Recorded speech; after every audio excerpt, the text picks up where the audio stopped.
Greetings, everyone. Today, this is going to be a very special video. And the reason I say that is because, you know, I woke up and I've had this in my spirit a few days now. And I think it's time to just go ahead and release this word. And the reason being is because there is I can sense even in the air that there is this group of people that, like myself, are rising up, and we're taking our position back, our power back, if you say it. And what came to me was this, because I made a previous video just, kind of sharing a little bit about how, sometimes, you don't look like where you came from or what you've been through. And there's a formula to that people, how people say, I'm a type A personality, or I'm shy, this and there's a particular type of people, and that makes me laugh because, I go to I can't say my little black book because this was pink, because it's kind of worn down a little bit, so you can see. It's actually, you would think I have this all my life, but I haven't. It's just only maybe about 11, maybe 15 years old or something like that. Anyhow, what kind of came to me is that some people from the outside, you may look like, nothing ever bothers you. Everything looks always fine. You always seem to not smell like smoke.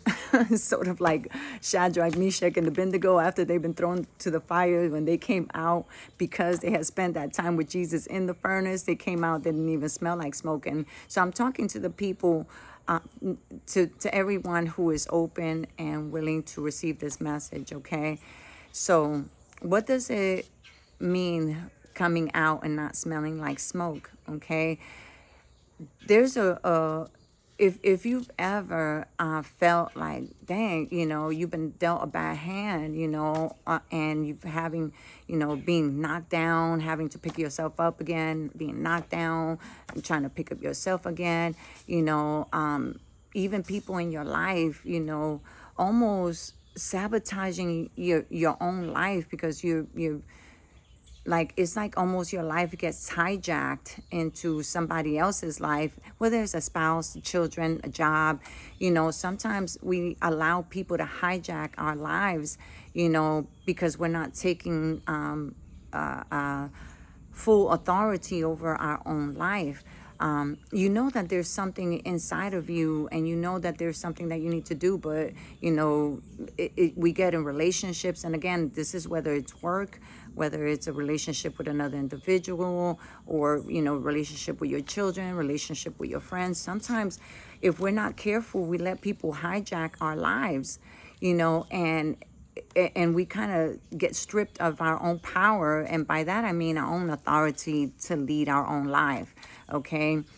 And we get suckered into being a caretaker, or being the, breadwinner, or whatever it is. Not that I'm saying that there's anything wrong with, with those titles, but it's almost you lose yourself in the process of that, and this is where a time where you have to, consider your relationships very carefully. First and foremost, the relationship you have with yourself.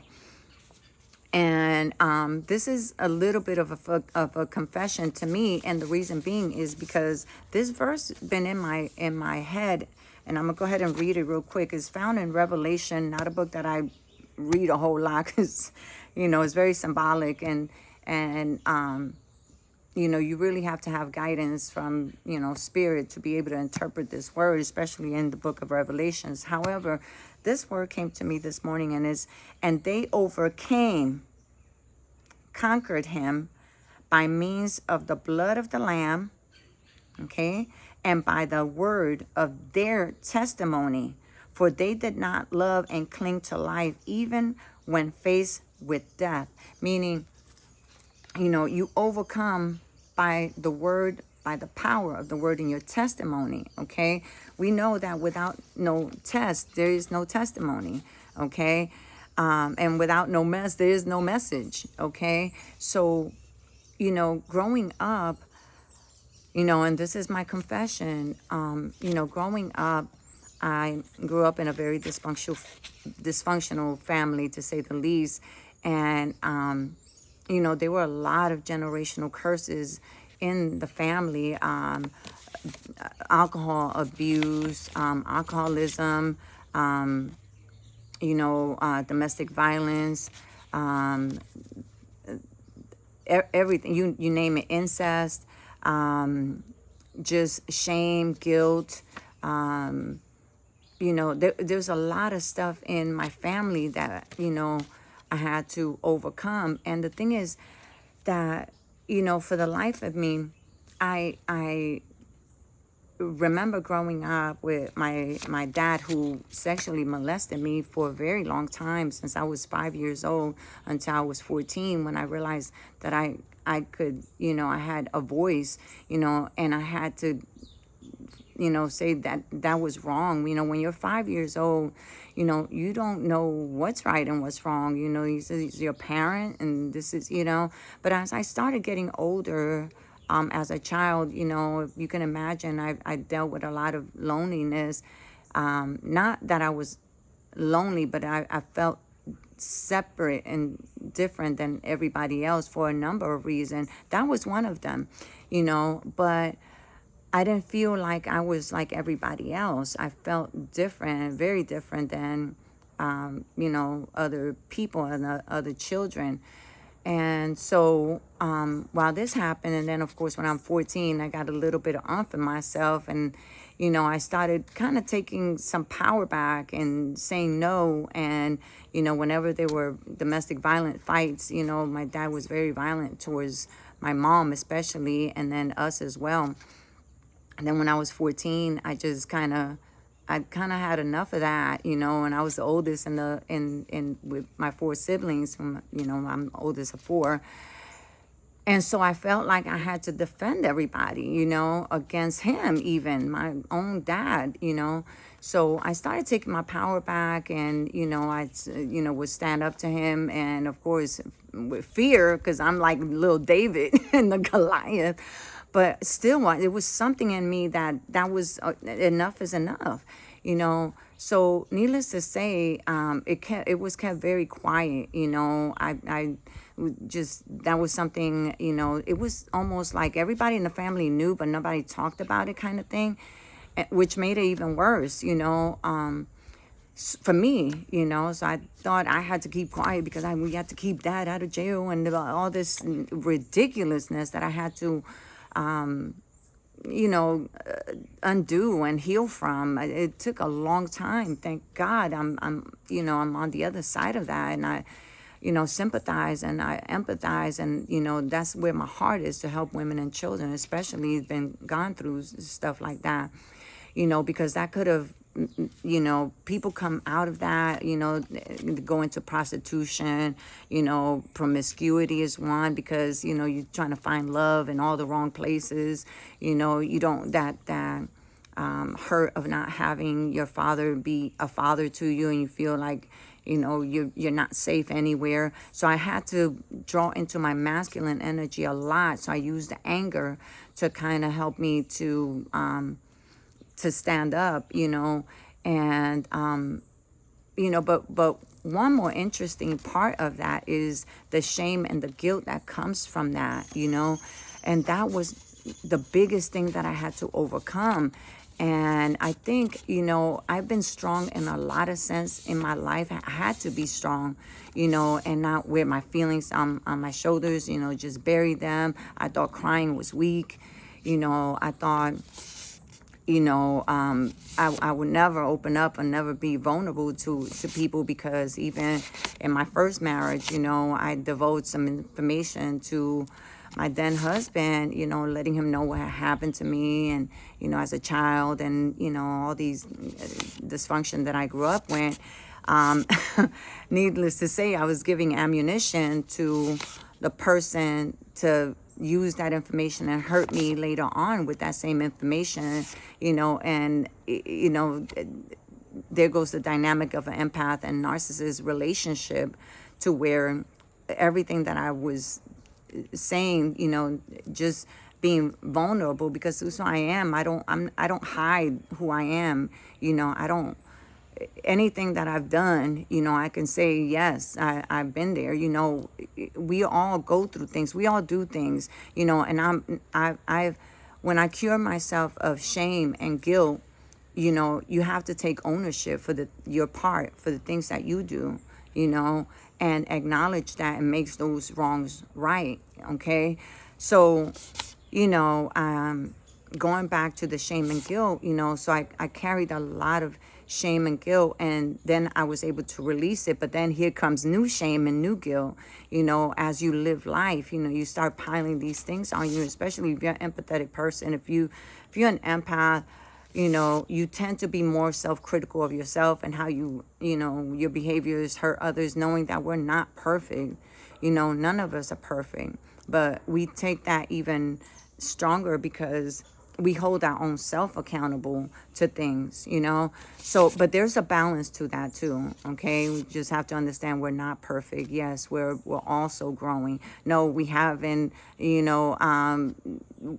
been at the end. We won't stop growing. We won't stop evolving until we lose our last breath here on this earth, because then we transition to our next life, okay? But, I can see how, you have to confess your sins to one another so that you can be healed. And here in this verse that I just read is, you overcome by the word of their testimony, what you say out of your mouths, your confession. And also brings me back to the story of again, the woman that they threw at Jesus' feet because she was found in adultery. They threw her at his feet. Again, the shame, because they said publicly what she did. Okay, she was caught in the middle of adultery, of having sex, okay, with a man that was not her husband. Okay, just let that sink in, okay, because let he who has no sin cast the first stone. Okay, so anyway, they shamed her, okay, and also told her that she was guilty of that, and also wanted to cast the sentence of stoning her to death. So all of this is done to keep us in a huddle state where we're no good to anybody, and but the good news is, okay, that there is redemption.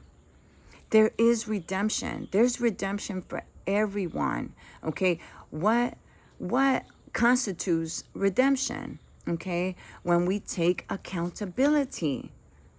When we take accountability, when we can say, yes, that was me, I did that.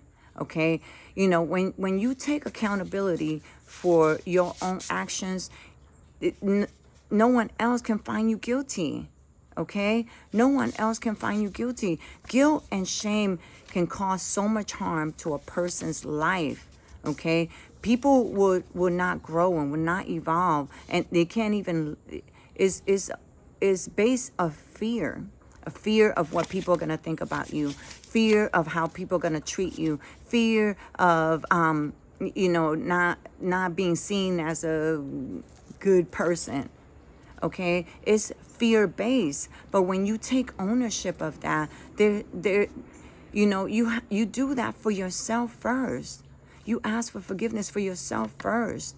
Okay, and then you make those amends if you can. Okay, but it all boils down to what is in your heart. Okay, because it's with the heart. We've all been in situations where people were, okay, well, I'm sorry that you feel this way or the other. So are they really sorry, or are they just sorry that you feel that way about them? You get what I'm saying? So when forgiveness is asked for from your soul, when you have to forgive yourself, when you ask a God, the energy source, the spirit of light and love, okay, you put that, you confess those things, okay, and you allow yourself to receive love to those areas of your life that led to those circumstances, okay? Because we've all done things that we're not proud of. We've all done things that if other people know, you know, but the power is in ownership, taking accountability. I'm not saying taking accountability for how other people perceive the things that you do. Okay, because you can't take accountability for other people's perception, okay, or other people's interpretation of what you're doing, okay? That's completely up to them. People are going to think whatever, okay? And it's not our responsibility to change their minds, okay? Because a lot of times when people want to project ugliness towards you, or gossip, or she ain't that good because she did this and she did that. You know what? A lot of finger pointing, there's more pointing back, okay? Unless you point like this, okay? But that's the thing. In love, okay, love will say, you know what? That's courageous. I admire that. This person took ownership, took accountability. Okay? And if it involves you, then ask for understanding. Okay? Now, when you ask for, when people want to put you in and she does this and she, you can't jump into a person. See, this is why I will give people the benefit of the doubt, because I understood how it feels to be misunderstood. So I would extend that benefit of doubt to people. But I also learned that you go with your heart, with your gut feeling, okay? I was extending benefit of doubt to people who were already clearly showing me who they were, okay? So again, when you're not fully healed from guilt and shame, you would do things like that. And I had to realize that I was just extending that because it was overriding what my gut was saying, because I was conditioned to, oh, well, maybe that's not like this because people misunderstand others, But when you know better, you do better, okay? So it's a balance. But what I wanted to say is this, shame and guilt will keep you from growing, okay? When the lady who was thrown at Jesus' feet when he, said, okay, so who has no sin, throw the first stone, and everybody had to leave, okay? And so he was left there with the lady by herself. He asked her, hey, do you see anybody here accusing you? She said, no. He said, neither do I. Okay? So go out there and sin no more. Means don't miss the mark. Okay? Continue on your path. Don't miss the mark. Okay? Don't get distracted. Don't do things that's going to stop you from growing. Okay? And from that moment forward, I don't think she left his sight. Wherever he went, she went. Wherever she followed. Okay? Because she thirsts for that truth, okay? For that compassion, for that type of love, for that type of understanding, okay?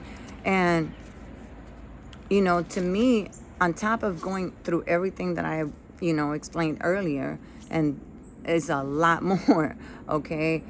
Still you have people, misunderstanding you because you move like this or you move like that.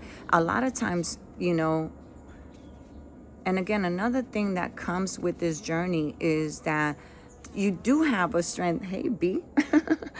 You do have a strength that comes from the inside, something that's already been deposited in your spirit. There's a sense of, you will bend, but you will not break. I mean, I can't tell you the things that I've went through in my life that were horrible, that were meant to psychologically break me down, to mentally break me down, emotionally break me down, even physically break me down, But there's a strength. I know I had a post also on my Instagram where Princess Diana says, I think they see me as a threat. And she says, I'm not a threat. I came here to do good. And she was asked why. Why does she think that they perceive her as a threat? And she says, it's the strength. The strength intimidates people because they don't know where you get it from. They don't know how you use it, where you're going to use it, where does it come from. And I think a lot of people that can relate to what I'm saying, that there's a sense of strength within you.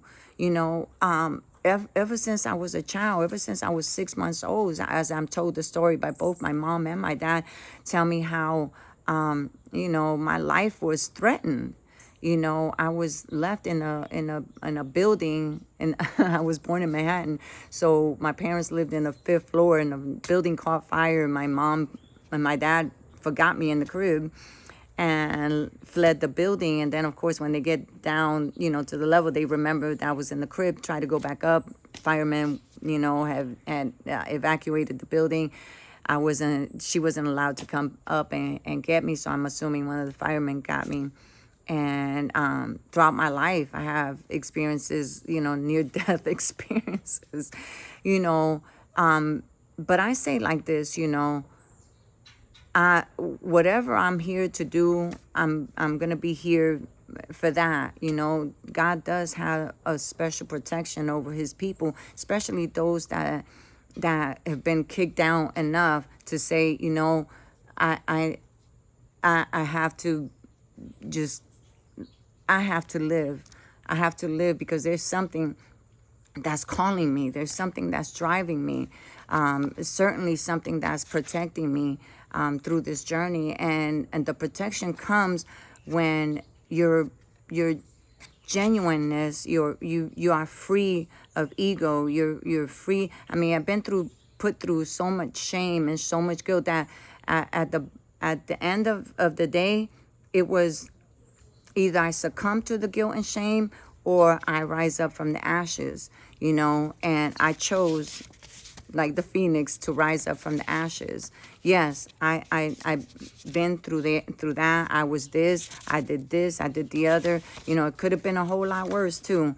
A lot of people that go through sexual abuse, especially as a young child, go into drugs. Many have gone into prostitution.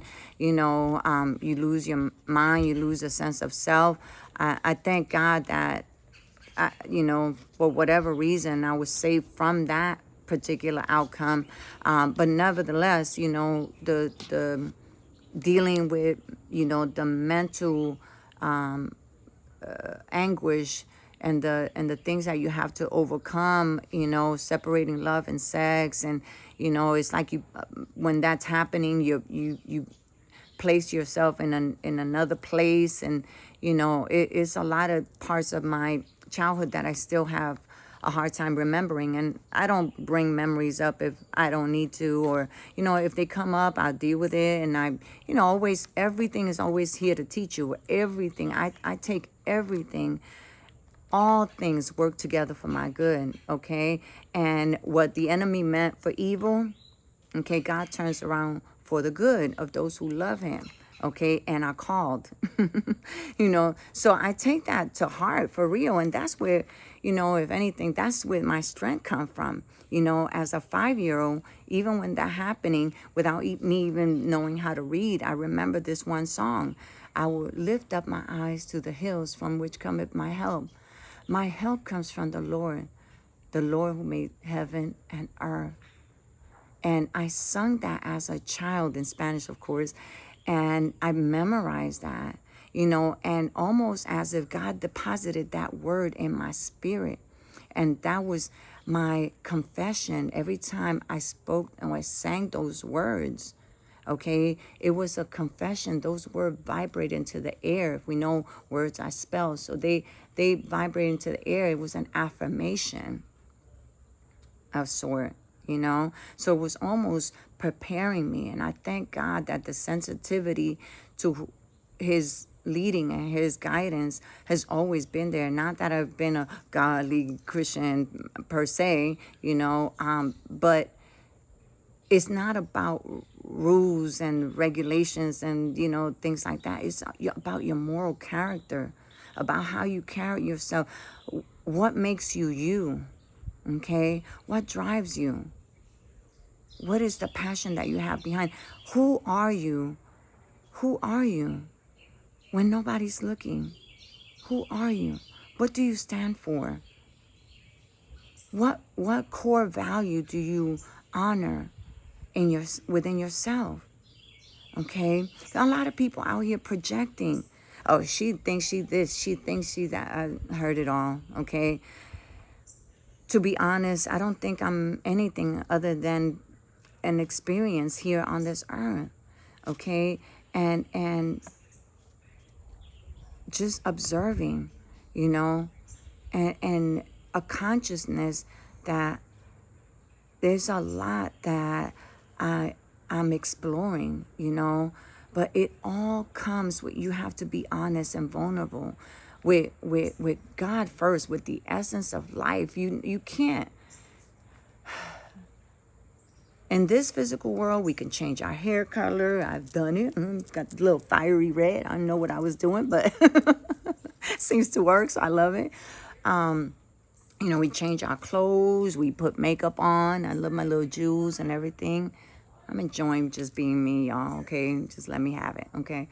So, what makes you you behind closed doors? Not what you show the people or what character and we all have if we have a job, once we punch in, we that job, we that chef, we're that cashier, we're that assistant, we become that, but at the same time, when you carry yourself in the realm of being an observant of a consciousness walking around is interesting, because then you really begin to see people at their core, and I've had people, that I guess I just come in contact with, and for whatever reason we get in conversation and just a word is deposited,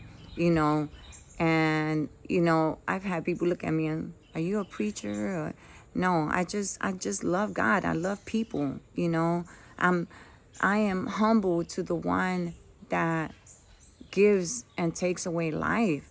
The essence, the source of where we all came from. We are all experiencing a consciousness on this earth. And we, if we get past the biases and the outer appearances and the look, and start connecting with the soul of, the energy, the life, the just I can't even explain it. I'm having a hard time finding words for, connecting with the essence of life, knowing that we are all sharing in this experience, But there is also, a dark consciousness out there, and that is the absence of love, which is fear-based, So that also ties in with the shame and guilt, because it's fear-based, and fear is the absence of love. Okay, again, I heard Will Smith say in After Earth or the movie that he was with Jaden Smith, when he said, danger is real, but fear is imagined. Okay, and if we know, we live by faith and not by sight, because if we see it's just, you start being fearful, shame and guilt. Shame of what people are going to think of you, or if they knew this, if they knew that, guilt, okay, because you're not releasing whatever it is, you're hiding it, you're taking it in. So there's another dynamic that live with the false facade, with the false persona of who they are in this avatar world, and they miss the whole reason for your existence here, and that is transmute that energy and know that you are free. You are, he who the Son sets free is free indeed. Okay? freeing yourself, from all of that. This is interesting too, because upon reading this, again, Revelations 12 verse 11, and say, and they have overcome, conquered, okay, him by means of the blood of the Lamb. That's the only sacrifice. That's the only sacrifice that was needed, was the blood of the Lamb. Okay, you and I don't have to sacrifice each other, okay, in order to be in right standings. No, we don't. Okay, matter of fact, the Bible also says obedience is better than sacrifice. Okay, so just be obedient to your inner self. Be free. Be set free from all the guilt, the shame, the this, and what people think, and become vulnerable. Okay, and it's in that vulnerability that you actually gain your strength. Okay, there is no strength in holding things in. The strength, and you release fear and all of that, okay? And you become accepted in the divine, okay? By releasing fear, guilt, shame, just what people are going to say, When you give up on all of that, okay? And sometimes it takes, like the prodigal son, when it says in the Bible that he squandered his wealth. He got his inheritance before his father died. Okay, he didn't want to wait until, the dad passed, for his inheritance. He wanted it then, and then squanders it. And then after he squanders it, good time with his friends, drinking, doing this, that, the other. But the whole time he was losing his soul. He was losing more than he thought he was gaining by socializing with his friends, having a good time for that particular moment. It's like, a lot of people, they sacrifice long-term happiness for a short-term fix.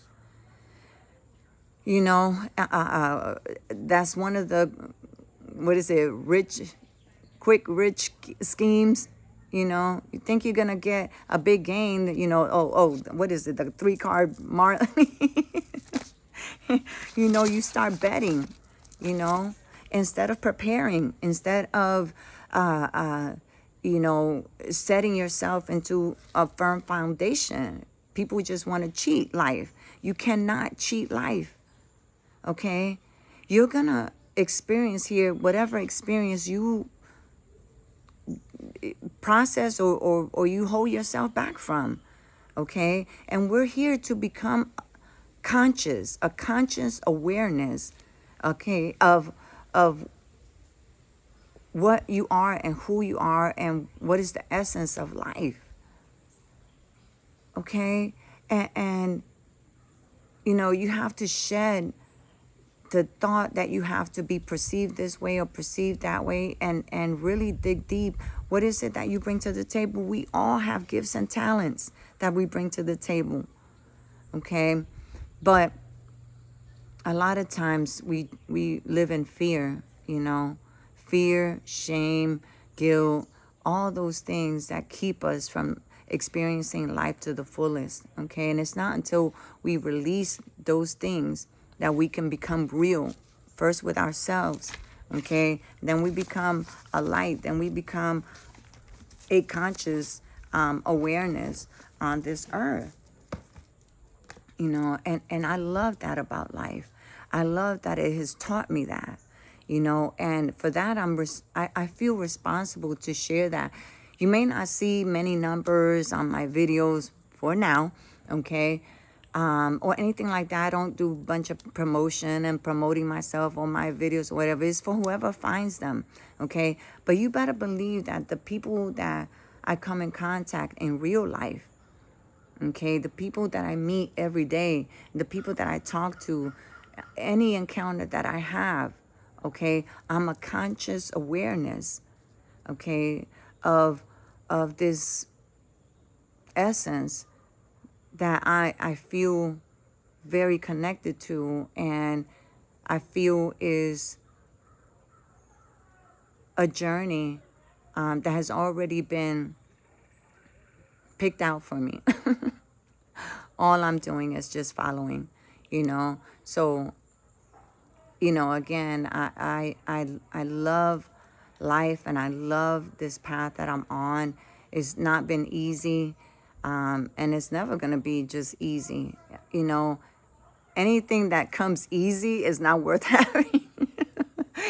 You know, when it costs you, sweat, tears, sacrifice, and I don't mean that self-sacrifice, but, you know, you have to put certain things aside and keep focus, okay? And also a lot of discipline, because this walk, you can't do this walk without having self-discipline, and that's one thing, again, me being the earth sign, Capricorn, that's one of my top. You know, no, but I don't, you know, I don't take that lightly. You know, we're all born with the traits and the characteristic, everything that will make us successful. Okay, and successful, I don't necessarily mean you know, mansions and, you know, big cars, and I mean, success means different things to different people. Okay, to me, success means completely something different. Okay, but I nevertheless, you know, I'm very thankful for my journey, the good, the bad, and the ugly. Okay, because it all joined together, and it all sort of like a quilt, all the little pieces. You know, when we put it together, then you see the bigger picture, then you see the pattern, then you see the artwork that comes by putting all those little pieces together. Okay, so don't worry about if your quilt is not done just yet. Just know all the pieces are coming together. Okay, love yourself, free yourself of fear, guilt, shame. That's only you. You're the only one responsible to release that, and you're the only one that can release yourselves from that. Hand it all over to Source, to God, to the one that gave you this path, the one who breathed his very essence into you. Okay, the one you carry in here, whether you know it or not. Okay, so that's all I have to say for now. But, you know, I love you guys. Just know that, you know, perception and people's finger pointing and all that, that's, and projecting, you know, who she thinks she is, or who he thinks he is, or he, you know, laughing. Listen, I don't worry about any of that. I don't. I am fully content and happy with myself, finally, for the first time in my 51 years on this earth. Okay, and that level of contentment and self gratification, okay, was worth every bit of dysfunction and things that have happened in my life. I am very grateful of where I find myself today, and also where I'm going, because it doesn't stop here, man. Okay, it doesn't stop here. This is, you know, every level has a different set of things that you overcome. Okay, just like when you know, for your associates, different when you go for your master's, when you go for your PhD, is certain levels. It's a greater and greater sacrifice that you do, you know, to climb that mountain. Okay, but it's one that is good for your journey. Okay, so I pray that all this encourages you. You know, be okay. Don't worry about what people say. You know, you be worried about what you say. Release all that anger, you know, because anger comes from fears as well. Okay, so release whatever it is that your spirit is telling you to release, and then also, you know, receive. Okay, because it's all a circle. As you give, cast your cares onto him, because he cares for you. So as you cast your cares, receive love. Okay, and that's my prayer for you. Okay, thank you for listening. If you made it to the end of this video, I am thankful and I'm appreciative, and I hope and pray that this blesses your life. Okay, thank you for watching. God bless.